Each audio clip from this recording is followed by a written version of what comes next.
Hello everyone.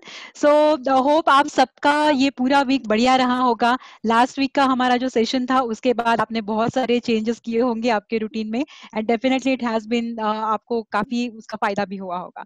सो आज का हमारा टॉपिक है what should be in your plate. Okay, this is really very interesting topic और मैं आशा करती हूँ कि ये टॉपिक सुनने के बाद, आज का हमारा सेशन सुनने के बाद काफी सारी चीजें आपके भी समझ में आ जाएगी। You will definitely upgrade with more knowledge for yourself.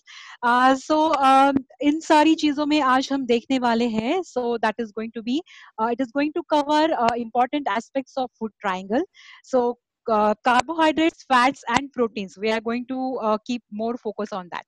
So before starting the session, let me introduce myself. I'm Manasi Ranade, and with this fantastic program I have lost my 23 kg and definitely 13% of fat. So ये बहुत सारी चीजें थी जो मैं अपने only not only with the obesity, लेकिन मेरा बहुत सीवियर बैक पेन हुआ करता था, मेरा हील पेन का भी बहुत प्रॉब्लम था and definitely along with this obesity I was carrying anxiety, lots of anxiety. लेकिन मैंने अपना सिर्फ वजन नहीं कम किया, लेकिन लाइफस्टाइल में जो चेंज लाया है, जिसकी वजह से I have led my family towards the fitness and now I feel super energetic and fantastic. So my co-host Dr. Ashwini, over to you Ashwini, can you please introduce yourself? Thanks, Manasi. And really, your journey is very inspiring. And as you can see on the left side, I was almost 100 kg before 3 years, guys. And with the help of my coach and good lifestyle changes, I could manage to lose 33 kg so far and almost 14% of fat. But सिर्फ ये बात नहीं है, इसके साथ मेरा allergic bronchitis, नी pens और lots of anxiety से रिलेटेड बिंज ईटिंग्स के इश्यूज भी क्लियर आउट हो चुके हैं. And like Mansi, even I am feeling fantastic, having great time with my kids and enjoying my profession. और बहुत मजा आ रहा है और इसी मजे के साथ आगे बढ़ते हैं और आज का सेशन हम एक्चुअल में शुरू करते हैं. Can we have the next slide, please? Yes, so the food triangle. ये हमारी प्लेट का एक कैसे कहते हैं हम लोग, एक जरूरी हिस्सा है. और before understanding the food triangle, let's see कि मैक्रो और माइक्रो न्यूट्रिएंट्स एक्चुअल में क्या होते हैं. तो मैक्रो न्यूट्रिएंट्स जो होते हैं वो बेसिक हमारे एनर्जी गिविंग कैलोरी कंपाउंड्स होते हैं जो फूड में पाए जाते हैं. जितना तक फूड हमें पता है उसमें ये पाए जाते हैं. वो होते हैं कार्बोहाइड्रेट्स, फैट्स और प्रोटीन्स. और माइक्रो न्यूट्रिएंट्स जो होते हैं वो होते हैं vitamin, mineral, trace elements, phytochemicals और एंटीऑक्सीडेंट्स, जो हमारे हेल्थ के लिए वो भी बहुत जरूरी होते हैं. पर आज का हमारा जो फोकस है वो मोर ऑन मैक्रो न्यूट्रिएंट्स है, जो कि ये तीन जो है मैंने बताया है. मैक्रो न्यूट्रिएंट्स हमारे बॉडी के प्रॉपर फंक्शनिंग के लिए बहुत जरूरी है और वो ज्यादा मात्रा में हमें लगते हैं. नोट कीजिए ये एक बात कि मैक्रो न्यूट्रिएंट हमें डाइट से ही मिलते हैं.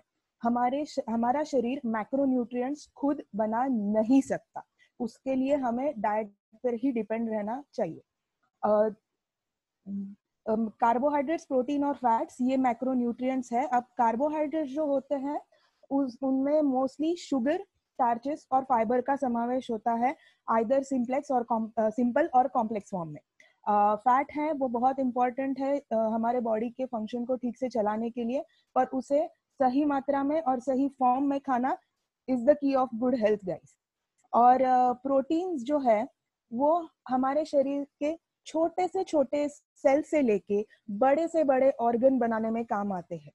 सो लेट्स मूविंग ऑन कि डिटेल में कार्बोहाइड्रेट्स हम नेक्स्ट स्लाइड में देख लेंगे. Mansi, over to you. Can you elaborate more on carbohydrates, Yes, please? definitely Ashwini. So next slide में हम देखेंगे कि कार्बोहाइड्रेट्स एक्चुअली में होते क्या है. ओके, तो ये शब्द तो हमने कई बार सुना है कि कार्बोहाइड्रेट्स है, कितने खाने हैं, क्या करने हैं. So let's hear it. Okay, so carbohydrates are the sugars, starches and fibres. They are found in fruit, grains, vegetables और मिल्क प्रोडक्ट्स में ये पाए जाते हैं.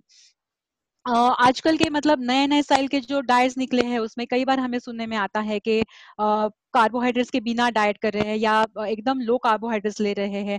ऐसी सारी चीजें सुनने में आती है, लेकिन जब हम देखेंगे कि how this is really very important कि आपके हर एक खाने में कार्बोहाइड्रेट्स का सही मात्रा में होना is very important. Okay, so the main source of energy for our body is definitely coming through micro carbohydrates. Okay, so ये एक ऐसा micronutrient है कि जिसमें से हमें बहुत सारी energy मिलती है जो हमारे शरीर को जरूरी होती है. The American Diabetes Association notes that carbohydrates are the body's main source of energy. Okay, they are called carbohydrates because the chemical level they contain are carbon, hydrogen and oxygen. Okay, so क्या है ये carbohydrates? So ये carbohydrates वो होते हैं जिससे जो जल्दी से डाइजेस्ट हो जाते हैं और क्विक सोर्स ऑफ एनर्जी माने जाते हैं. ओके, सो ग्लूकोज जो है the most basic unit of carbohydrate, that is glucose, is the only type of carbohydrate your cell can use directly to make energy. Okay, so but the carbs we eat comes along with three factors. Okay, उसमें तीन forms आते हैं. Sugars आता है उसमें, starches आते हैं और फाइबर आता है उसमें. Okay, so we will see के उसमें हमें आगे जाके क्या क्या उसमें मतलब कैसे मिलता है. तो sugars found in fruit, vegetable and dairy products. Okay, so starches आते हैं जो हमें मिलते हैं ग्रेन्स से, वेजिटेबल्स से और बीन्स से. Sugar and starches converts into glucose. Okay, और शरीर में घुल जाते हैं, उससे एनर्जी मिल जाती है शरीर को. ये एनर्जी एक साथ नहीं कंज्यूम कर सकते हम लोग, मतलब जरूरत नहीं होती एक साथ इतनी सारी एनर्जी की, इसलिए वो स्टोर की जाती है अपने मसल्स में और लिवर में. उससे भी अगर ज्यादा प्रोड्यूस हो जाती है एनर्जी तो it gets converted into fats. तो इसीलिए हर एक चीज का सही मात्रा में सेवन करना मेक्स अ सेंस. ओके, सो इसीलिए वो बहुत जरूरी है कि हमें कितनी प्रमाण में वो सारी चीजें खानी है. ओके, सो आगे चल के हम देखेंगे फाइबर के बारे में. तो फाइबर में मतलब ये थोड़ा सा अलग से ही आ जाता है. Fiber fiber is not found alongside, मतलब fiber is found alongside sugars and starches in fruits, vegetables, whole grains and sprouts. It is not used for energy because it doesn't get digested by itself. Okay, so ये मतलब when it gets it's along with the sugar and starch, you definitely get the मतलब fullness का एक feeling आता है. जब ये बाकी दो चीजों के साथ खाया जाता है तब आपको पेट भरा हुआ लगता है. इसीलिए combination of the things matters a lot. Okay, so आगे चल के हम देखेंगे the benefits of eating starches. Okay, and especially fiber rather than sugars is the that this can help you feel fuller. Definitely हमने अभी वो देखा कि हमें किस तरह से उसका फीलिंग आ जाता है, कि फुलनेस का फीलिंग आ जाता है. इसीलिए ये बहुत इंपॉर्टेंट है when you are looking for the weight management. Okay, so compared with fats, carbohydrates are less calorie dense. मतलब जैसे अगर आपने 1 ग्राम कार्बोहाइड्रेट खाया तो it contains 4 calories, और अगर आपने 1 ग्राम फैट खाया तो इट कंटेन्स 9 कैलोरीज. तो ये डेंसिटी वाइज इसका बहुत ये ज्यादा होता है, इसलिए we need to take care of the thing कि हमें कितने प्रमाण में इसको खाना है. Okay, so next what we will see is कि हमारे सोर्सेस क्या है, मतलब कौन कौन से सोर्सेस है जिसमें से हमें ये कार्बोहाइड्रेट्स मिलेंगे. As you can see in the picture there are many things जिसमें से हमें कार्बोहाइड्रेट्स मिलते हैं. तो कार्ब्स हमें मतलब मिलते हैं ग्रेन से, जैसे कि व्हीट है, कॉर्न है, बाजरा है, बहुत सारी ऐसी चीजें, बहुत सारे ग्रेन्स है जिसमें से हमें कार्बोहाइड्रेट्स मिलते हैं. राइस है, मतलब हर हर तरह के जो राइस आते हैं उसमें से कार्ब्स मिलते हैं. हर टाइप के बीन्स जो आते हैं, मे बी किडनी बीन्स है या दूसरा ब्लैक आइड बीन्स है, जो भी बीन्स आते हैं उसमें से भी हमें कार्ब्स मिलते हैं. Sugars, all types of sugars, so honey है, केन शुगर है, इन सारी चीजों में से भी हमें हर एक प्रमाण में कार्बोहाइड्रेट्स मिल जाते हैं. ओके, सो कार्ब्स में अलग अलग चीजें होती है, मतलब सिंपल कार्बोहाइड्रेट्स होता है, कॉम्प्लेक्स कार्बोहाइड्रेट्स होता है, और इसमें से कौन सा हमें खाना है और मतलब किस तरह से इसका कैटेगराइजेशन होना होता है, ये हम आगे चल के देखेंगे. Doctor, can you please just take over, मतलब आप बताएंगे मतलब कैसे किस तरह से इसका कैटेगराइजेशन होता है और कैसे it's going to be helpful for us. Yes definitely.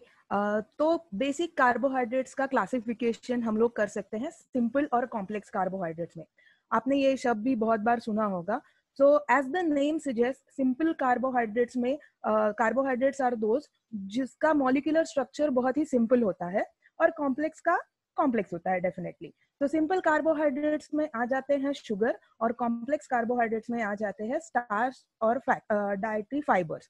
तो सिंपल कार्बोहाइड्रेट्स का हम लोग अगर कैसे कहेंगे, उसका जो गुणधर्म होता है वो ये है कि since they have a single molecule compound, इसी वजह से जब वो शरीर में हम उनका सेवन करते हैं तो वो शरीर में तुरंत उनका वो ब्रेक डाउन हो जाता है और जल्दी उनका ग्लूकोज बन जाता है और हमें तुरंत एनर्जी सिंपल कार्बोहाइड्रेट से मिल जाती है, जो शुगर से मिल जाती है।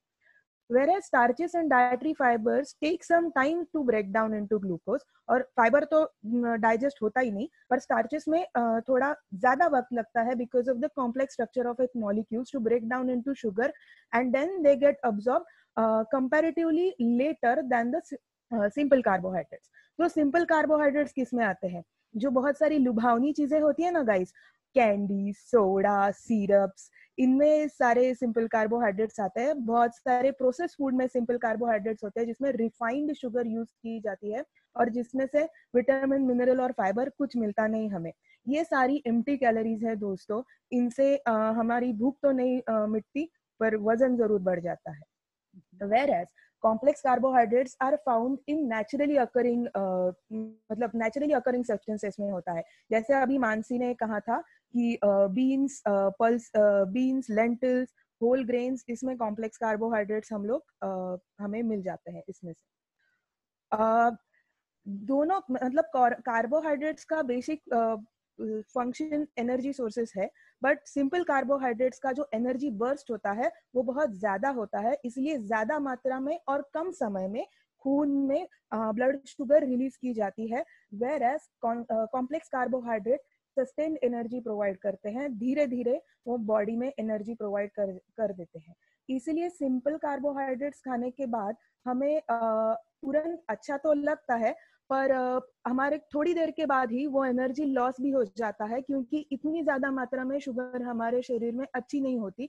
इसलिए इंसुलिन का भी स्पाइक आ जाता है उसे कंट्रोल करने के लिए, और वो शुगर जल्दी से कम की जाती है। And that is the reason after eating simple carbohydrates you feel better for some time, but immediately after से 15-20 minutes you again start feeling low on energy level. Whereas complex carbohydrates में sugar बहुत धीरे धीरे release होती है, इसलिए insulin की level भी बहुत ऊपर नीचे नहीं होती। हमारा शुगर साइकिल जो है वो काफी बैलेंस रहता है, और इसी वजह से हमें ज्यादा देर तक भूख नहीं लगती, ज्यादा देर तक हमारा पेट भरा हुआ रहता है। And that is why complex carbohydrates are more recommended.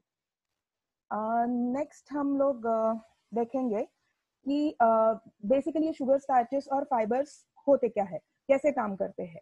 तो शुगर्स, जैसे हम लोग अभी से कह रहे हैं बार बार कि वो ग्लूकोज में ब्रेक डाउन हो जाते हैं जल्दी और बॉडी में मिक्स हो जाते हैं, पर ये सारी की सारी शुगर इमीडिएटली हमारे शरीर में यूटिलाइज नहीं होती।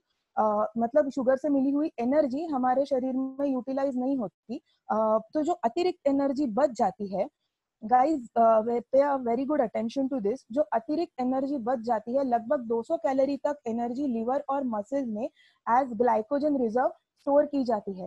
पर अगर हमारा सेवन उससे भी ज्यादा हो गया ना, तो वो सारी एनर्जी फैट में कन्वर्ट हो जाती है, उस सारी एनर्जी का फैट बन जाता है।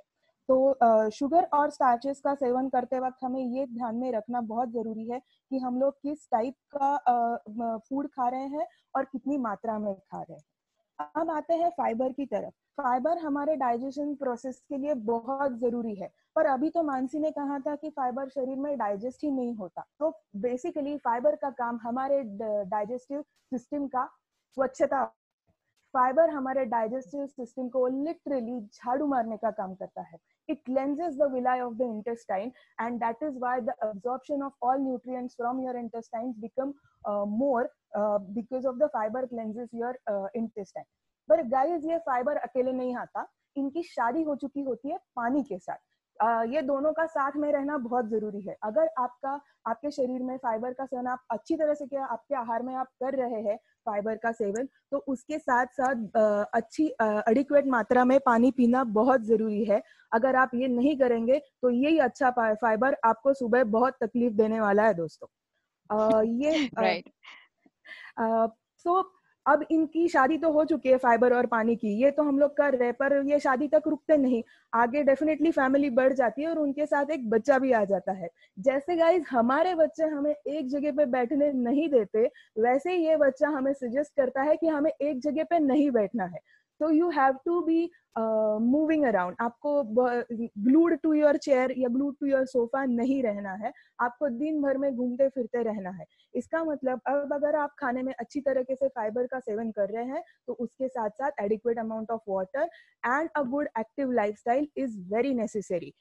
इसीलिए हम हमेशा कहते रहते हैं कि after every 30 or 45 minutes you need to get up from your seat and move around and then come back to your place again and start working. इस फाइबर की वजह से हमारी ब्लड शुगर लेवल कंट्रोल में रहती है. Fat भी control में रहता है क्योंकि फाइबर का दूसरा जो काम है वो फैट मॉलिक्यूल को, अतिरिक्त फैट मॉलिक्यूल को एनगल्फ करता है और हमारे बॉडी के बाहर फेंक देता है.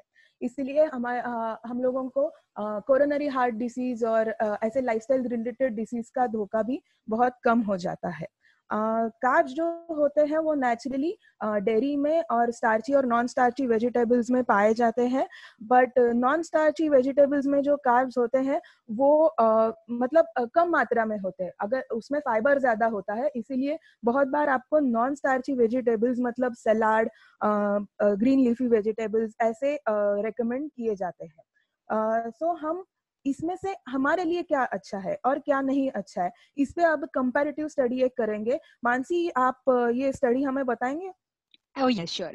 So आप देख सकते हैं उस स्लाइड में, मतलब गुड कार्ब्स और बैड कार्ब्स, जिसे हम बोलते हैं कि कॉम्प्लेक्स कार्बोहाइड्रेट्स और सिंपल कार्बोहाइड्रेट्स.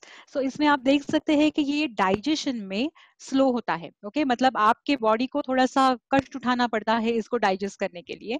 और अगर आप देखेंगे बैड कार्ब्स में तो it gets digest very faster. Okay secondly हम देखेंगे इसमें कि हाई इन फाइबर होता है ये, और जनरली इसमें होता है कि it is refined process. Example के तौर पे मैं बताऊंगी, अगर आपने फ्रूट लिया तो फ्रूट अगर आप चबा के खाएंगे तो definitely it is high in fiber, it is going to help you for other functioning of the body also. और अगर आप फ्रूट का जूस बना के पियेंगे तो definitely it is not going to help you, उल्टा इसका है. इसलिए we recommend to eat fruit, not to drink fruit. Okay so this is how this is going to help us to understand the difference between, मतलब कैसे इन दोनों में क्या है इन दोनों का अगर आप कंपैरिजन देखेंगे तो. ओके सो नेचुरल शुगर है इसमें, it is added sugar. Low insulin levels रहते हैं इसमें, और इसमें स्पाइक इन ब्लड शुगर बहुत हाई हो जाता है, मतलब हाई होता ही है इसमें, और इससे आपके बॉडी का जो शुगर साइकिल है वो थोड़ा सा इम्बैलेंस हो सकता है. कार्ब्स यूज्ड फॉर एनर्जी, ये एनर्जी का सोर्स है जैसे हमने पहले ही देखा हुआ है. और ये कार्ब्स जो है ये carbs converted to fat cells. Okay ये कार्ब्स ही है, लेकिन इन दोनों में डिफरेंस इस तरह से है कि कौन से आपको लेने हैं. जो कॉम्प्लेक्स है वो डेफिनेटली हमें खाने हैं, और जो सिंपल कार्बोहाइड्रेट्स है उनको we are trying to avoid them. अब लो जीआई, यहाँ पे लिखा है कि low GI and high GI. What is that GI? So GI is glycemic index. Okay ये ग्लाइसेमिक इंडेक्स क्या होता है? The glycemic index measures how quickly and how much a carbohydrate raises in your blood sugar. Okay, so जिस तरह से मतलब food के packets आते हैं उसके ऊपर कई बार लिखा हुआ होता है कि उसका जीआई कितना है. So that matters a lot. जितना लो है that is really good for your health management. Okay weight loss के लिए डेफिनेटली आपको गुड कार्ब्स मदद करने वाले हैं, और बैड कार्ब्स वेट गेन में मतलब वेट बढ़ाते हैं क्योंकि उससे फैट्स बढ़ते हैं. So this is the difference what we can मतलब इन दोनों में से comparison we can understand. So next slide please. अभी अब तक हमने सब देखा कि ये किस तरह से ये मैक्रोन्यूट्रिएंट कार्बोहाइड्रेट्स का कितना इंपॉर्टेंट है. लेट्स समराइज के मतलब हमने इसमें से क्या क्या देखा. Okay so now we already know that we know everything about the carbohydrates. It is a primary source of energy, ये तो हमने सीखा इसमें से. Hence it should be included in every meal. जैसे पहले मैंने बोला था कि आपके दिन के सारे जो मील्स है उसमें कितनी मात्रा में लेना है, again it is going to depend आपका हेल्थ गोल क्या है और आपके बॉडी पैरामीटर्स क्या है, उसके ऊपर कितनी मात्रा में लेना है, it is going to depend on that. लेकिन हर एक आपके मील में कार्बोहाइड्रेट्स का होना इज वेरी इंपॉर्टेंट. अगर आप इसका सेवन नहीं करेंगे, मतलब carbohydrates if not included in your meal, then your body will start using other sources for energy. Okay it will cause imbalance, मतलब जैसे कि वो आपके शरीर से प्रोटीन में से एनर्जी लेना, आपके शरीर में से मसल्स में से एनर्जी लेना स्टार्ट कर देगा, और फिर बॉडी का बैलेंस काफी हद तक बिगड़ सकता है. This is why it is very important. तो इसमें से सोर्सेज क्या है, लेट्स अंडरस्टैंड कि क्या सोर्सेज है जो आपको गुड कार्बोहाइड्रेट्स देने में मदद करेंगे। सो मिलेट्स है, जोवार, बाजरा, रागी, उन सब का आप रोटी भी खा सकते हो। Multigrain breads are also recommended, they are also good in complex carbohydrates. Green leafy vegetables में भी ये पाया जाता है। अलग अलग किस्म के सलाद से, जैसे आइसबर्ग लेट्यूस होता है या सलाद जो आते हैं उसमें से आप ले सकते हो। कैरेट्स है, कुकुम्बर्स है। फ्रूट्स में से हम रेकमेंड करते हैं जैसे कि एप्पल है, ऑरेंज है, स्वीट लाइम या गुआवा है। ऐसी सारी फ्रूट्स में से भी आपको ये अच्छे प्रमाण में मिल सकते हैं। Okay, so this is the one part we have understood about the carbohydrates. अभी आगे चल के we are going to understand about the fats. So Ashwini, can you elaborate about the fats? Yes, definitely. So why do we need fats? हमें fats क्यों चाहिए, उनका purpose और significance क्या है हमारे लिए? ये एक इम्पॉर्टेंट न्यूट्रिएंट है गाइस, इन ऑर्डर अपनी बॉडी का फंक्शन ठीक से चले। But very important point is उसे सही मात्रा में और सही फॉर्म में खाना बहुत जरूरी है। अब प्राइमरी फंक्शन है फैट का एज अ एनर्जी रिजर्व। हमारे बॉडी में fat acts as an energy reserve, और उसके साथ साथ ही और कुछ फंक्शंस है फैट्स के। It is a medium for fat soluble vitamins which are vitamin A, D, E and K. Also fat is good to keep your hair and skin healthy. ये हमारी बॉडी को इंसुलेट करता है और organ को protect करता है। मतलब the fat inside your visceral organs जो होता है, वो हर एक ऑर्गन को जो बहुत कॉम्पैक्टली प्लेस होते हैं उनसे इनको एक दूसरे से अलग रखता है, उनके बीच में इंसुलेशन का काम करता है। मतलब एक ऑर्गन का इन्फेक्शन दूसरे ऑर्गन को ना हो, इसकी खबरदारी फैट लेता है। और similarly these all are vital organs in our body, they need to be protected. हमें कोई भी छोटी मोटी इंजुरी हो जाए या कोई इम्पैक्ट हो जाए, उसकी वजह से उन्हें कोई उन्हें कोई हार्म नहीं होना चाहिए। इसका take care is by fats, by acting as a cushion. और इसके साथ हमारे स्किन के जो नीचे फैट लेयर है, that helps in maintaining the body temperature as well, और बॉडी शेप के लिए भी वो जिम्मेदार होते हैं। So as you can see, the best sources for fats are fish, meats, cheese, butter, avocado, nuts, seeds and chocolates. इसमें से हमें फैट मिलता है, पर अगेन इसके साथ साथ कैलोरीज भी बहुत सारी आती है। जैसे कि मानसी ने कहा था while explaining in carbohydrates कि fats are very dense in calories, कम मात्रा में बहुत ज्यादा कैलोरीज मिलती है। इसीलिए उनका सेवन करते वक्त हमें बहुत ही सावधानी बरतनी पड़ती है। 1 ग्राम फैट में 9 कैलोरीज होती है गाइस। इसलिए जब भी हम तली हुई चीजें या फैट फील्ड फूड खाते हैं तो इस पे थोड़ा सा ध्यान दिया कीजिएगा। और बहुत सारे ऑयल्स में डेफिनेटली फैट्स मिलते हैं हमें, और घी में अच्छे फैट्स मिलते हैं। उसके बारे में हम in due course of time देख ही लेंगे। तो नेक्स्ट स्लाइड में हम लोग देखेंगे कि टाइप्स ऑफ फैट्स क्या है। सो बेसिक क्लासिफिकेशन फैट्स का अगर हम करने जाए तो there are saturated fats, unsaturated fats and trans fats. इसमें से सैचुरेटेड और trans fats are considered as bad fats, और अनसैचुरेटेड आर गुड फैट। उसमें भी 2 अलग किस्म के फैट्स होते हैं, mono unsaturated and poly unsaturated, whereas polyunsaturated fats are the source of omega 6 and omega 3. अब ये क्या है सैचुरेटेड और अनसैचुरेटेड और ट्रांस फैट्स? ये इतने बड़े बड़े शब्द क्या है, ये हमें मानसी अगले स्लाइड में बताएंगे थोड़ा इलाबोरेट करके इन पे। Can you Yes, enlighten us more definitely. Mansi? Yeah sure Ashwini. So saturated fats तो हमने शब्द सुना हुआ होता है, मतलब हम जो फूड पैकेट्स लाते हैं उसके पीछे भी सैचुरेटेड फैट्स का एक लेबल होता है जिसपे हमने कई बार ये पढ़ा भी होगा। ओके, तो ये क्या होता है? So saturated fats are saturated with hydrogen molecules. Saturated fat comes from animal sources such as red meat से आता है, पोल्ट्री मतलब विथ स्किन जो होता है पोल्ट्री का, ये उसमें से आता है। ये डेयरी प्रोडक्ट्स में भी कई मात्रा में पाया जाता है। Saturated fats are solid at room temperature. Okay, जो रूम टेम्परेचर के टाइम पे सॉलिड फॉर्म में होते हैं, दोज आर सैचुरेटेड फैट। जैसे कि सॉल्टेड बटर भी है, मतलब वो भी एक सैचुरेटेड फैट का टाइप है। Oils that are solid at room temperature, जैसे कि पाम ऑयल होता है, आपका पाम कर्नल ऑयल होता है, कोकोनट ऑयल होता है, ये सारी चीजें सैचुरेटेड फैट में आती है। दिस मीन्स के baked goods can be high at saturated fats, क्योंकि बेक्ड फूड में कई मात्रा में ये सारी चीजें यूज की जाती है। Oh, that's saturated important. Fat is Yeah, that's really important. So saturated fat is linked to high cholesterol levels and the increased risk of cardiovascular diseases जैसे हो सकते हैं इससे मतलब रिस्क आपका काफी बढ़ जाता है. So we really have to take care while choosing that food products कि कौन से इसमें कितने परसेंट में सैचुरेटेड फैट्स है.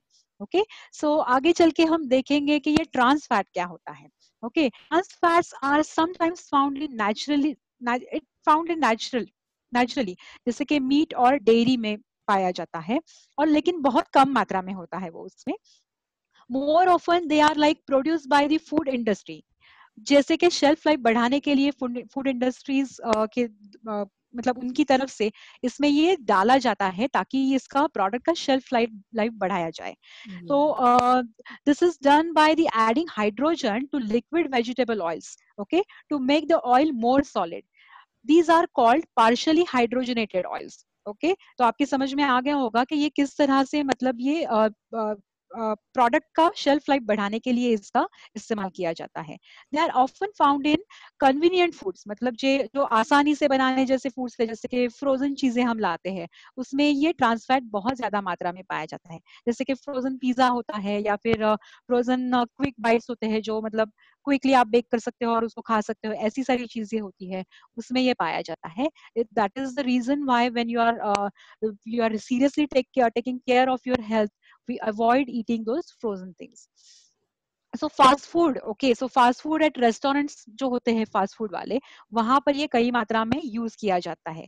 जैसे कि डीप फ्रायर्स जो होते हैं because partially hydrogenated oil does not have to be change मतलब कई मतलब ऑफनली वो तेल को चेंज नहीं करना पड़े इसके लिए ये वाला ट्रांस फैट यूज किया जाता है. जैसे आप मैकडॉनल्ड्स जैसी चीजों में आप देख सकते हो कि वो जो फ्राइज बनाते हैं उसमें ये यूज होता है. वही क्यों अगर हम शादी वादी जैसी चीज अगर जगह पे जाएंगे वहां पे अगर पूरियां बन रही है तो एक ही कढ़ाई में तेल लेके उसी तेल में बार बार बहुत सारी पूरियां तली जाती है और धीरे धीरे उस तेल का मतलब उसकी क्वालिटी कम हो जाती है और डेफिनेटली वो ट्रांस फैट में कन्वर्ट हो जाता है. या फिर बाहर जब वड़ा पाव जैसी चीजें हम वड़ा खाते हैं तो वी रेकमेंड ऑलवेज रेकमेंड कि बाहर की तली हुई चीजें मत खाओ because it is going to contain lots of trans fats. Okay, so this is the reason we are trying to tell you not to eat that. Okay, so आगे चल के हम देखेंगे मोनो अनसैचुरेटेड फैट्स जिसको MUFA MUFA भी कहा जाता है. So these fats get their name because they are not saturated with hydrogen molecules and because they have a single carbon bond in the fat molecules. Okay, they are liquid at room temperature जैसे कि canola, peanut oil है, olive oil है, इन सारी चीजों में मतलब you can found this mono unsaturated fat. They are protective role. Okay, they have been linked to improved good cholesterol levels and they may help insulin levels and blood sugars to keep it in a controlled level. Okay, it is still important to watch your intake. Okay, so हर सारी चीजों के लिए हम देख रहे हैं कि ये अच्छा है हमारे शरीर के लिए तो कितना भी खा सकते हैं. That is a wrong concept. You really need to take care while eating that कि आपको कितनी मात्रा में वो खाना है और किस तरह का आपका फिटनेस गोल है उस तरह से आपको खाना है. तो आपने देखा होगा कि आप अगर वेट लॉस जर्नी पे हो तो यूजुअली इन इनिशियल लेवल्स जब तक आपके fat percentage body fat percentage एक लेवल तक नहीं आ जाते आपको पीनट्स खाने से भी मना करते हैं. यूजुअली लोग बोलते हैं पीनट्स तो अच्छे होते हैं लेकिन किसके लिए क्या अच्छा होता है it depends on your body parameters again. Okay, so these are the things what we can understand through this कि हर कोई चीज मतलब अच्छी है इसलिए कितनी भी खाओ ऐसे अलाउंस नहीं होता है. So Ashwini, can you just elaborate about this next slide please? Yes, and now, Polysaturated, yeah. yeah, it's turn for polyunsaturated fats. Short form is PUFA. Like monounsaturated fats, ये भी हाइड्रोजन मॉलिक्यूल से बंधे हुए नहीं होते हैं और बट इनमें more than one carbon bond होता है इसीलिए इनको पॉली अनसैचुरेटेड फैट्स कहते हैं. ये फैट्स भी लिक्विड होते हैं at the room temperature. Basically plant sources में ये फैट्स पाए जाते हैं such as soybean oil, sunflower oils और sunflower seeds, walnuts, flax seeds. इनमें ये पॉलीअनसैचुरेटेड फैट्स पाए जाते हैं।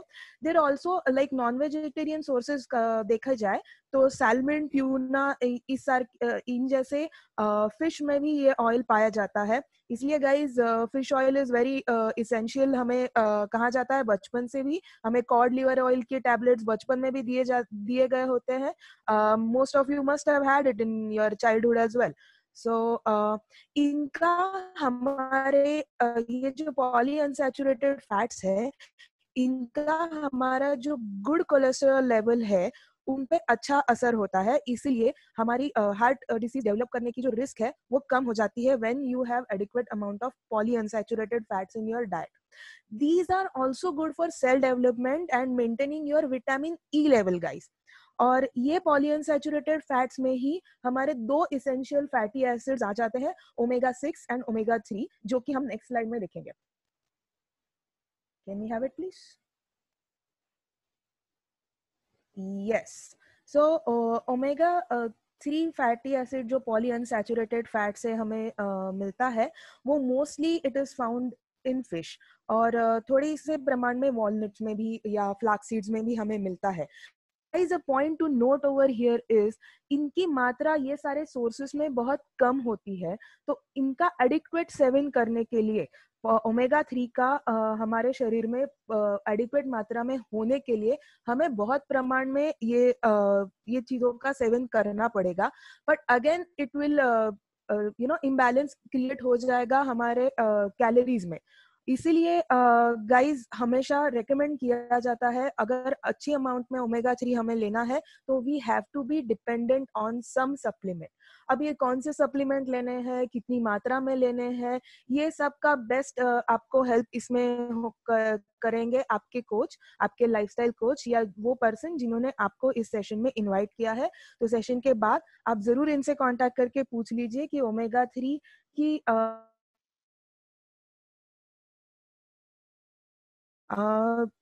इसके guys, my internet connection looks unstable. Am I clearly audible? Mansi, can you Yeah, just... now we can hear you now. Yeah.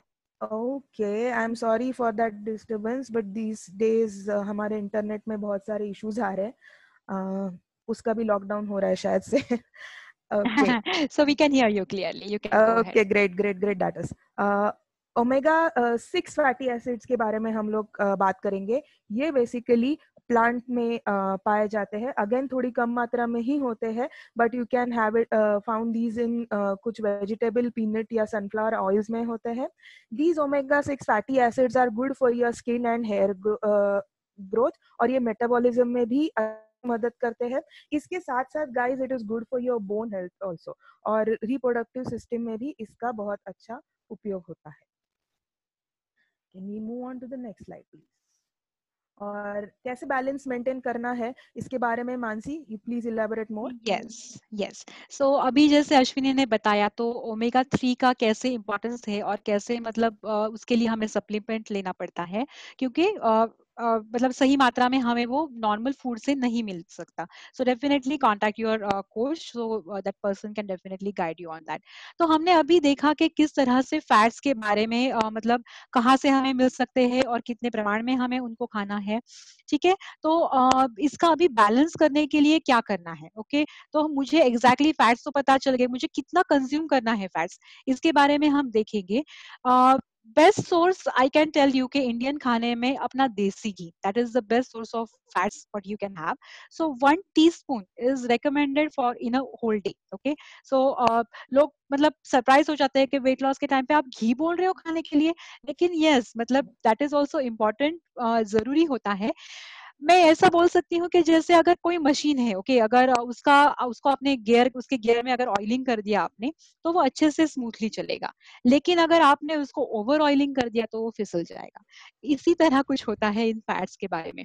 अगर हम सही एडिक्वेट मात्रा में उसको अगर सेवन करेंगे अकॉर्डिंग टू योर लाइफस्टाइल, मतलब किस तरह का वर्कआउट आप कर रहे हो, मतलब अगर आप नॉर्मल वर्कआउट कर रहे हो और आपका मतलब सेडेंटरी लाइफस्टाइल है थोड़ा सा, तो you need to take care of that thing कि कितनी मात्रा में लेना है, and the coach is the best person who can exactly tell you looking at your lifestyle कि कितना आपको खाना है. But definitely if you are moving forward, अगर हाई इंटेंसिटी वर्कआउट्स आप कर रहे हो तो इसका सेवन थोड़ा सा बढ़ाना वो भी जरूरी है. जैसे हम रेकमेंड करते हैं कि एक की जगह 2 टीस्पून भी आप इसका ले सकते हो. ये मैं बता रही हूँ घी के बारे में. There are many other things also जिसमें से मतलब जैसे अभी अश्विनी ने बताया उस तरह से बाकी के फैट्स में से भी हम इसका सेवन कर सकते हैं. Okay, your fat consumption definitely मैंने अभी जैसे बोला कि इट डिपेंड्स आपका कैसे बेसिक आपका हेल्थ गोल क्या है और किस तरह से आप उसको you are moving forward to achieve that goal. किस तरह से आपका वर्कआउट हो रहा है, किस तरह से आपका पूरा दिन आप मैनेज कर रहे हो, नींद कैसी हो रही है, इन सारी चीजों के ऊपर वो डिपेंड कर सकता है. ठीक है, so moving forward. Yes, so this is the part, ये हमारा थर्ड और लास्ट माइक्रोन्यूट्रिएंट है जिसके बारे में हम देखेंगे, प्रोटीन. सो बहुत सारी शंका कुशंकाएं मन में होती है प्रोटीन के बारे में. हमें बहुत ज्यादा चीजें पता भी होती है कि मतलब इसमें से प्रोटीन मिलता है, उसमें से प्रोटीन मिलता है. तो देखते हैं कि एग्जैक्टली ये प्रोटीन क्या होता है.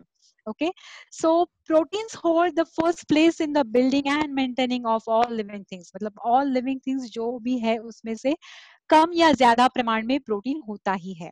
ओके, सो हर एक इसमें हम बोल सकते हैं कि उसकी मात्रा कम ज्यादा हो सकती है लेकिन protein is going to be there. It has two main functions in the body. It is used as a building and repair material for all kind of tissues and organs. जैसे कि skin है, hair है, muscles है, liver है, and in the formation of hormones, enzymes and antibodies also. There are many types of proteins. Okay, बहुत types के proteins होते हैं. जैसे कि animal protein है, plant protein है, human protein है. uh, मतलब उसमें से कुछ होते हैं कि जैसे कि body can produce many of these 20 amino acids, but there are 9 essential amino acids. Okay, so इसके बारे में आगे चल के हम थोड़ा सा डीप में भी देखेंगे. Protein is a micronutrient. Okay, that is essential to building muscle mass. अगर मसल मास आपको बिल्ड करना है, उसको बढ़ाना है, तो definitely you are that protein is going to play a very important role. It is commonly found in animal products में मिलता है, though it is present in juices also. जैसे कि स्प्राउट्स होते हैं. सो स्प्राउट्स के बारे में तो आप हम सबसे हमेशा ही सुनते हैं कि स्प्राउट्स तो खाने ही खाने हैं. बड़े बड़े लोग कह के गए हैं कि you should not do this thing कि स्पाउस और स्प्राउट्स के साथ कभी बिट्रे नहीं करना चाहिए. And this is definitely true, क्योंकि जैसे स्पाउस आपकी जिंदगी में आपकी लाइफस्टाइल बहुत बढ़िया बना सकती है, वैसे ही स्प्राउट्स भी आपकी फिटनेस की लाइफस्टाइल जो है उसमें बहुत ज्यादा मदद कर सकते हैं. ओके, क्या सो बात है इसको मानसी भूलना जी. नहीं. इसको कभी भूलना नहीं. और definitely you have to take care of that also. When protein is broken down in the body, it helps to fuel muscle mass. Okay, so which helps metabolism. So metabolism के लिए भी ये बहुत जरूरी होता है. It also helps to immune system stay strong. Okay, जैसे हम बोल सकते हैं सिंपल भाषा में, more muscles is equal to more stamina and more stamina is equal to best immunity. So अभी के जिंदगी में जैसे हम देख रहे हैं कि we really need to take care of our immunity. जिस तरह से बाहर चीजें हो रही है, हमें सबसे पहला काम करना है, हमारी इम्यूनिटी की तरफ हमें ध्यान देना है और उसको अच्छे से बिल्ड करना है. Okay, so all foods made from meat, poultry, seafood, beans है जैसे, peas है, eggs है, processed soy products है जैसे soy से बनी हुई चीजें होती है जैसे टोफू है, इन सारी चीजों में भी आपको ये मिल जाता है प्रोटीन. लेकिन डेफिनेटली जैसे मैंने बोला, हम सबको पता होता है कि इसमें प्रोटीन है, उसमें प्रोटीन है. कई बार हम घर में भी सुनते हैं कि अरे दाल तो खानी ही चाहिए, उसमें प्रोटीन होता है. लेकिन हर एक चीज का कितनी मात्रा में सेवन करना है, दैट मैटर्स अ लॉट. मतलब दाल में बहुत अच्छा है या चिकन में बहुत अच्छे से प्रोटीन मिलता है, इट डजंट मीन दैट कि एक साथ हम आधा किलो चिकन खा जाएंगे.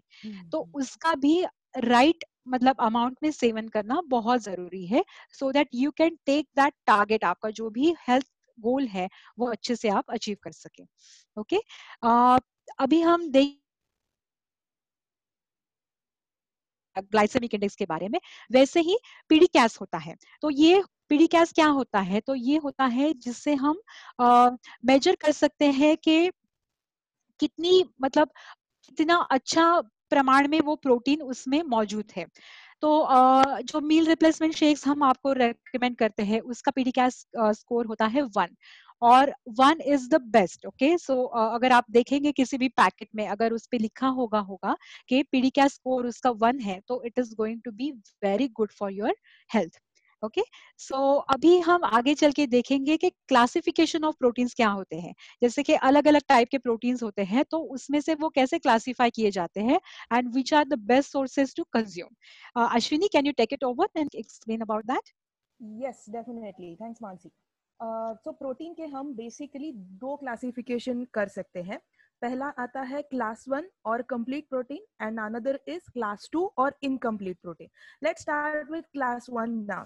क्लास 1 उसे इसलिए कहते हैं या कंप्लीट इसलिए कहते हैं गाइस कि उसमें ऑल इसेंशियल अमाइनो एसिड्स वो फूड में मौजूद होते हैं. अब नीचे ये इसेंशियल अमाइनो एसिड्स आप स्लाइड में देख सकते हैं. They are listed over there, like histidine, isoleucine, leucine, lysine, methionine, threonine, phenylalanine, tryptophan and valine.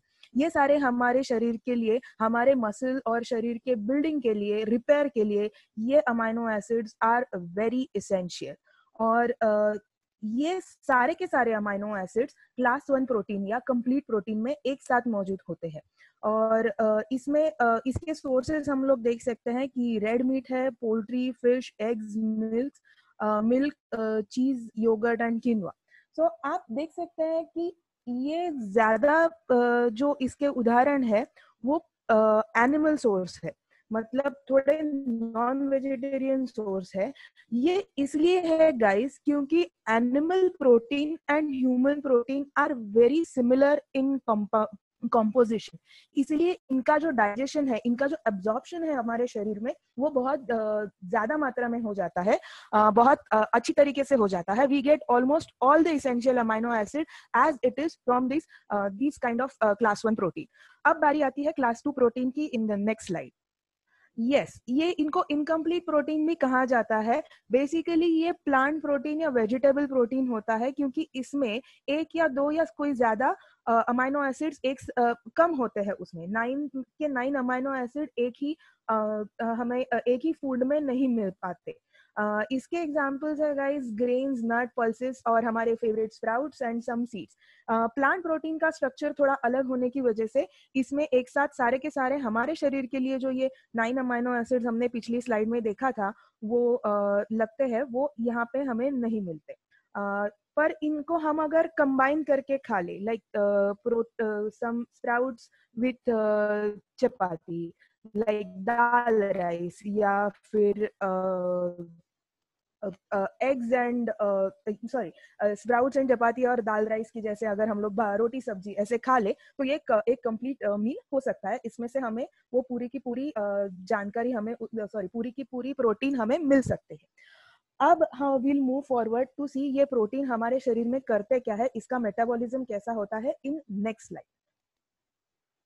Okay, तो प्रोटीन मेटाबॉलिज्म जो है ना guys, it is a bit complicated. तो मैं उसे थोड़ा सिंप्लीफाई करके आपको बताती हूँ. ये हमारे शरीर में एज इट इज अब्सॉर्ब नहीं होते प्रोटीन. हमारे स्टमक, पैंक्रियास, डिओडिनम में से जो एंजाइम सीक्रेट होते हैं वो ये प्रोटीन को इंडिविजुअल अमाइनो एसिड्स में ब्रेक डाउन करते हैं और उसके बाद इंटेस्टाइन में ये सारे अमाइनो एसिड्स एब्सॉर्ब किए जाते हैं. फिर लीवर में जाके इनसे वेस्ट प्रोडक्ट अलग किया जाता है जो मेजरली यूरिया के फॉर्म में होता है और थोड़ा उसमें क्रिएटिनिन और यूरिक एसिड भी पाया जाता है. तो गाइज हम और ये जो वेस्ट प्रोडक्ट्स है ये बाद में यूरिन के फॉर्म में फिल्टर्ड बाय किडनीज हमारे शरीर के बाहर थ्रो किए जाते हैं. सो हमें ना बहुत बार ये सवाल आता है while we are working with many people कि ये प्रोटीन्स और किडनीज का कैसे हम मैनेज करें. अगर हम लोग हाई प्रोटीन डाइट ले तो हमारी किडनीज पे तो उसका कोई असर नहीं हो जाएगा ना, क्योंकि ये सारा वेस्ट तो किडनी से ही ना बाहर निकल जाता है, उस पर लोड तो नहीं आ जाएगा ना. क्या हमें कोई किडनी रिलेटेड बीमारी हो सकती है गाइस? तो मैं इस पे आपको बता देती हूँ दोस्तों कि हाई प्रोटीन डाइट ये सच में होता नहीं, ये काल्पनिक है. क्योंकि you may note this down, you may note this down, अगर आपकी सिडेंट्री भी लाइफस्टाइल है ना कि आप दिन भर कुछ नहीं कर रहे, सिर्फ बैठ रहे हैं, ये लाइफस्टाइल से लेकर आप अप्रोक्सीमेटली 30 to 45 मिनट्स वर्कआउट कर रहे हैं और आप नॉर्मली घूम फिर रहे हैं दिन भर, इतने तक ये नॉर्मल एक्टिव लाइफस्टाइल है। सो सिडेंटरी और नॉर्मल एक्टिव लाइफस्टाइल अगर आपकी है तब भी आपको 0.8 to 1.2 ग्राम्स ऑफ प्रोटीन पर केजी बॉडी वेट लगता ही है। ये आपका मिनिमम रिक्वायरमेंट है। This is your minimum requirement guys. इससे कम मतलब प्रोटीन डेफिशिएंसी ही हो जाती है। सो इतना प्रोटीन सेवन करना आपके लिए जरूरी है। और अब यदि आप कुछ ज्यादा इंटेंस एक्सरसाइज कर रहे हैं, वेट ट्रेनिंग कर रहे हैं या फिर किसी स्पोर्ट्स के लिए कंपटीशन के लिए तैयारी कर रहे हैं तो 1.4 to 2 grams per KG body wait आपको प्रोटीन लेना जरूरी है। ज्यादा प्रोटीन, हाई प्रोटीन तब हो जाता है जब you take more than 4 grams per KG body weight. और अगर इतना प्रोटीन खाने बैठे ना गाइस तो हम लोग दिन में दूसरा कुछ खा ही नहीं पाएंगे। हम लोग दूसरा कुछ कर भी नहीं पाएंगे। 24 घंटे हमें सिर्फ खाना ही पड़ेगा तब जाके हम लोग ये कर सकेंगे। एंड दैट टू अगर आप ट्राई भी करने जाओ, करिएगा मत, प्लीज करिएगा मत, ट्राई भी करने जाओ तो एक ही दिन कर सकोगे, ये रोज नहीं होता। So there is nothing called as high protein diet. As far as guys you are having a normally functioning kidney, then it is very well efficient to throw out these waste of protein metabolism जो आपकी optimum requirement का seven करने से होने वाला है। ये waste बाहर डालने के लिए आपकी किडनी सक्षम है अगर वो नॉर्मल है तो। पर यदि आपको कोई किडनी और लीवर से रिलेटेड कुछ हेल्थ इश्यूज पहले से ही है then you definitely must ask your doctor कि आपको कितनी मात्रा में प्रोटीन का सेवन करना जरूरी है। then my only protein, आपको तो हर खाने की चीज के बारे में आपके डॉक्टर से पहले सलाह लेना जरूरी है। आपको इनफैक्ट पानी कितना पीना है ये भी डॉक्टर से पूछना जरूरी है। गाइस इससे मुझे याद आ गया कि हमें लोग पानी के बारे में भी बहुत पूछते हैं, बिकॉज जैसे मैंने फाइबर के वक्त कहा था कि आपको अच्छी मात्रा में दिन भर पानी पीना जरूरी है, पीते रहना जरूरी है, वैसे ये प्रोटीन सिंथेसिस, प्रोटीन का एब्जॉर्प्शन बॉडी में अच्छी तरीके से होने के लिए भी पानी की आवश्यकता है। ये भी एक बहुत इंपॉर्टेंट पॉइंट है गाइस। और हमें कहते हैं लोग कि जैसे प्रोटीन्स का भी लोड आ जाएगा किडनी पे, वैसे बहुत ज्यादा पानी पिएंगे तो उसका लोड नहीं आएगा क्या किडनी पे, ये भी बहुत लोग पूछते रहते हैं। देन बहुत अच्छी मात्रा में पानी पीने से आपका जो टॉक्सिक लोड है वो डाइल्यूटेड रहता है। और डाइल्यूटेड सॉल्यूशन को फिल्टर करना इजी है या कॉन्सेंट्रेटेड सॉल्यूशन को फिल्टर करना इजी है? तो डेफिनेटली डाइल्यूटेड सॉल्यूशन को फिल्टर करना इजी है। Guys please listen to this very carefully. आपके किडनीज का काम ब्लड को फिल्टर करते रहना है, उनको रेस्ट की आवश्यकता नहीं है। अगर आपकी किडनीज रेस्ट करे तो you might rest in peace. इसलिए प्रोटीन्स के साथ अच्छा पानी पीना जरूरी है। उसी के साथ प्रोटीन का बॉडी में अच्छा उपयोग करने के लिए उसको ऑलवेज कॉम्प्लेक्स कार्बोहाइड्रेट्स के साथ सेवन करना भी उतना ही जरूरी है। क्योंकि प्रोटीन के डाइजेशन के लिए या हमें एनर्जी के लिए carbohydrate is the main source, जैसे हमने देखा। और अगर वो हम सेवन नहीं करते हैं तो प्रोटीन यूज किया जाता है फॉर द एनर्जी, और प्रोटीन का जो बेसिक काम है to repair and build the muscles and the other body parts, उसके लिए इनफ प्रोटीन बचेगा ही नहीं। इसीलिए you need to consume the protein along with good complex carbohydrates for better synthesis and absorption of protein in your body. Also हमारी तरफ से हमेशा एक सलाह और दी जाती है कि आप पोस्ट वर्कआउट अच्छी मात्रा में, और अच्छा क्लास 1 प्रोटीन रिकमेंडेड है, पर अच्छी मात्रा में प्रोटीन लेना जरूरी है। क्योंकि जब आप वर्कआउट करते हो ना गाइस, आपके मसल लिटरली टूट जाते हैं, और मसल्स में जो एक्टिन मायोसिन नाम के जो केमिकल्स होते हैं, they are nothing but the protein. और ये टूट जाने के बाद अगर आपने अच्छा प्रोटीन उसके साथ सेवन कर लिया ना, तो इट विल एक्ट लाइक आपके मसल्स बहुत अच्छी तरीके से बिल्ड हो जाएंगे। जैसे हम लोग कहते हैं ना, लोहा गर्म है मार दो हथौड़ा, तो वो गर्म लोहे पे मतलब टूटे हुए मसल्स को इमीडिएटली अगर प्रोटीन मिल जाए तो वो बहुत अच्छी तरीके से बिल्ड हो जाते हैं। सो this is all about protein guys. और अब हम आ जाएंगे the very most important slide of the session. और इसमें हम देखेंगे कि हम लोग देख रहे हैं अभी तक कि ये कार्बोहाइड्रेट्स है, फैट्स, प्रोटीन्स, इनका सेवन करना जरूरी है। ये मैक्रो न्यूट्रिएंट्स है, ये अपने बॉडी का बैलेंस बनाने में हमें काम में आते हैं। पर यक्ष प्रश्न अब हमारे सामने ये होता है कि उसे कितनी मात्रा में सेवन करें। So the recommended allowances, carbohydrates आपके हर एक मील में 40% होने चाहिए, प्रोटीन्स 30% होने चाहिए और फैट्स भी 30% होने चाहिए। अगर इस प्रकार से आप सेवन करें तो आपका diet is called as a balance diet. इसीलिए आपकी हेल्थ अच्छी मेंटेन होगी, आपका फिटनेस लेवल बढ़ेगा, आपके मसल्स बढ़ेंगे और you know, जैसे मानसी ने कहा, more muscles will give you more stamina, will give you more immunity and definitely it will act as like anti-aging। आप 60 साल के बूढ़े या 60 साल के जवान वाली फीलिंग आ जाएगी आपको। सो मानसी, ये कैसे ये बैलेंस कर सकते हैं हम लोग? आप यस, हमें बताइए प्लीज। राइट। सो आपने अभी मतलब देखा कि जैसे दिस इज वेरी इंपॉर्टेंट, आप इसका ये स्लाइड का आप एक स्क्रीनशॉट निकाल के रख सकते हो। तो हमने अभी तक पूरा सेशन देखा कि कौन से टाइप के कार्बोहाइड्रेट्स हमें खाने चाहिए, कौन से अच्छे हैं, कौन से अच्छे नहीं है, कौन से टाइप्स के फैट्स है, किससे क्या मिलता है, ये सारी चीजें हमने देखी। अब हमें हमारी प्लेट डिजाइन करने के टाइम पे we have to make sure कि हम उसमें से 40% कार्बोहाइड्रेट्स खा रहे हैं। दैट टू वी रेकमेंड कि आपको उसको मतलब कॉम्प्लेक्स कार्बोहाइड्रेट्स खाने हैं। फिर फैट्स में आपको देखना है कि आपका हेल्थ गोल क्या है, आपका कौन सी तरफ मतलब मसल गेन करना है, फैट लॉस प्रोग्राम करना है आपको, और आपको या सिर्फ सिंपल वेट लॉस प्रोग्राम पे हो तो एग्जैक्टली आपका लाइफस्टाइल कैसा है, what type of workouts you are able to perform. ये सब सारी चीजें आपको जिसने भी यहाँ पर इनवाइट किया है वो पर्सन या फिर आपका लाइफस्टाइल कोच, वो डेफिनेटली आपको ये बता सकता है कि ऑफ कोर्स आपके मील प्लानिंग बनाने के टाइम पे ये सारी चीजों का ध्यान रखा ही जाता है। लेकिन अभी आपके नॉलेज के लिए आपको ये समझ में आ गया होगा कि 40-30-30 that is the thing what you need to definitely take care of. और गाइस, ये कोई बर्म्यूडा ट्रायंगल जैसा भयंकर नहीं है, ये एक बहुत ही सिंपल फूड ट्रायंगल है जो हमने आपको एक्सप्लेन किया है। उससे आई होप आपको समझ में आ गया होगा, बहुत सारा नॉलेज आपने गेन कर लिया होगा। सो इसी आशा के साथ we are concluding our session today. So hope to see you all for the next session. तब तक के लिए eat right, stay safe and healthy. Take care of yourself. Bye And bye. stay home guys, stay safe. Yes. Yeah, stay Yes, safe. Bye bye. thanks a lot for joining